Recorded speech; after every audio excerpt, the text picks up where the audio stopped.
मेरा नाम professor doctor Mohammad Fayaz है। I am interventional radiologist. मेरी ट्रेनिंग बेसिकली फ्रॉम सिंगापुर से हुई है, Singapore general hospital. I am doing all type of intervention below neck. तो आज जो मेरी डिस्कशन है वो बेसिकली प्रोस्टेट या इसको आम ज़बान में वदूद कहते हैं, जो मेल का वदूद होता है, उसके बारे में है। प्रोस्टेट एक ग्लैंड है जो एज के साथ अक्सर उसको हाइपरट्रॉफी या उसको कहते हैं कि अनलार्जमेंट हो जाती है, जो कि आपको पता है कि अल्ट्रासाउंड करवाया जाता है, उसका वॉल्यूम लिया जाता है। नॉर्मल वॉल्यूम यूजुअली 30 ग्राम के राउंड होता है। तो एज के साथ 50 साल के बाद 60 साल के बाद उसका साइज बढ़ जाता है। उसमें पेशाब करने में तकलीफ होती है और ultrasound is the basic investigation. अच्छा, फर्दर डिटेल में तो मुझे जाना है कि नया ट्रीटमेंट क्या हम कर रहे हैं रिगार्डिंग दिस। इसका जब दूध बढ़ जाता है तो जो कन्वेंशनल ट्रीटमेंट है वो सर्जरी है, जिसको TURP कहते हैं। सर्जरी की जाती है, पेशेंट काफ़ी बेहतर हो जाते हैं। कुछ पेशेंट्स को सिम्टम्स कुछ चेंज हो जाती हैं, कुछ और प्रॉब्लम्स आ जाते हैं। अब दुनिया में लेटेस्ट ट्रीटमेंट इसका है प्रोस्टैटिक आर्टरी एम्बोलाइजेशन। बगैर सर्जरी के, बगैर मेडिसिन के इसका ट्रीट किया जाता है। अभी तक कन्वेंशनल बेस्ड दो हैं, एक सर्जरी की जाए जिसको TURP कहते हैं, या मेडिसिन दी जाए जो थ्रू आउट लाइफ मेडिसिन खानी होती हैं, उनके भी अपने साइड इफेक्ट्स हैं।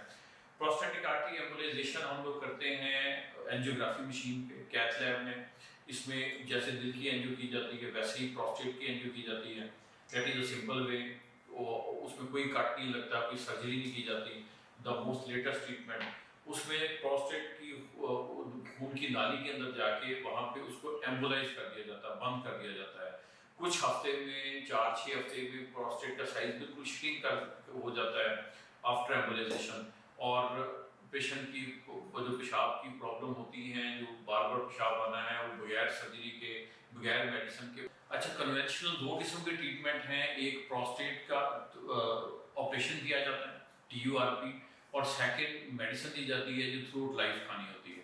अब ये जदीद का इलाज है जिसको प्रोस्टैटिक आर्टरी एम्बोलाइजेशन कहते हैं। ये एंजियोग्राफी मशीन पे होता है कैथ लैब में। जैसे दिल की एंजियो होती है वैसे ही ये प्रोस्टेट की एंजियोग्राफी की जाती है। तकरीबन कोई आधा घंटा से 1 घंटे का प्रोसीजर होता है। कोई कट नहीं लगता, कोई सर्जरी नहीं होती। ट्यूब के जरिए, जिसको कैथेटर कहते हैं, खून की नाली में जाते हैं। प्रोस्टेट की दूध की खून की नाली, उसको एम्बोलाइज कर दिया जाता है, बंद कर दिया जाता है। और कोई 4 से 6 हफ्ते में वदूद श्रिंक हो जाता है और पेशाब की तकलीफ दूर हो जाती है। उस पर किसी मेडिसिन की जरूरत नहीं होती। और दिस इज परमानेंट ट्रीटमेंट। यह हमेशा के लिए वदूद छोटा हो जाता है और इसका कोई बड़ा साइड इफेक्ट नहीं है, एक्सेप्ट कि थोड़ा सा महंगा प्रोसीजर है। अब तो ये हेल्थ कार्ड पे भी अवेलेबल होता है। और अदर देन दिस कोई मेजर साइड इफेक्ट नहीं है। माइनर साइड इफेक्ट जो एंजियोग्राफी के होते हैं वो होते हैं।